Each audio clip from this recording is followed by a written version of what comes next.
So we've been learning about groundwater, water that's in the ground. Sometimes it's hot, sometimes it's normal. One of the things that is in groundwater is acid from pollution in the air when it rains. There's a little bit of acid in the water. And we know that some of our bedrock, like in Indiana, is made out of limestone. When acid mixes with limestone, the rock disappears. It goes away. We say it dissolves, just like if you would put sugar into a drink, into water, and it disappears. It's still there, but it's now in the liquid. So what happens is we get big holes in the ground, big holes in the bedrock. And we call those caves. Caves are when acid eats away at the ground. And then water drips through and has minerals in it. And those minerals form all the cool things we see in a cave. Here you can see the names of some of the things inside of a cave. The ones that come from the ceiling, that drip, they're called stalactites. And then the water drips to the ground and forms a little hill. That's called a stalagmite. If they connect, we call that a pillar or a column. And sometimes the hole gets too big and the rock up above falls down, crashes down. When that happens, we have what is called a sinkhole.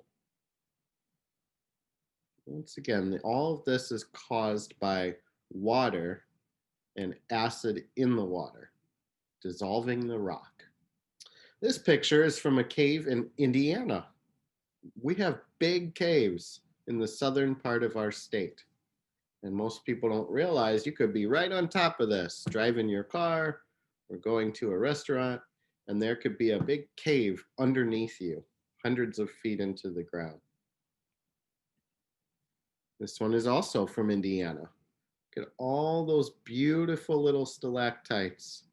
Those are called soda straws when they're tiny. It looks like something out of a movie or from another world.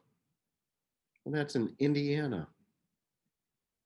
Some of these caves are huge, big, giant rooms, bigger than our classroom at school. This one's in Indiana as well. Those are all the same cave. It's called Marengo Cave. You can take tours through the caves, see all the cool stones and rocks. And as I said, when the roof falls down, when it finally collapses, that's called a sinkhole. And you can see it can happen right in the middle of the road. That would be bad if you were driving a car. We do get sinkholes in Indianapolis. Not always that big. But there was one that took up the whole road in Broad Ripple. This one's not too far away at a gas station, a very heavy truck.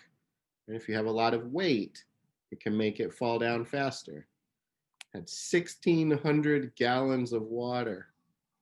Water's very heavy. And so the ground could not hold it.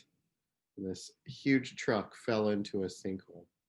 You can see an entire house fell into a hole.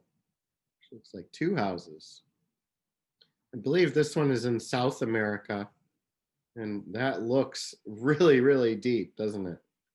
I promise you, it does have a bottom. And this is a very famous sinkhole. Lots of pictures of it online. There's a car made in America called the Corvette, very famous sports car. And this was their museum, and a whole bunch of the expensive, nice cars fell down into the sinkhole one night. The person who worked at the museum came in the next day and could not believe what they saw. Of course, they went and watched the security cameras, and they got to watch it happen on the cameras. You can watch that on YouTube. Just type in car museum sinkhole. This one's in Florida. And once again, you can see a whole house fall in. And hopefully they have insurance that'll help them. Florida is mostly sinkholes. They have a lot of groundwater, and it's a very dangerous place to live, especially around Tampa.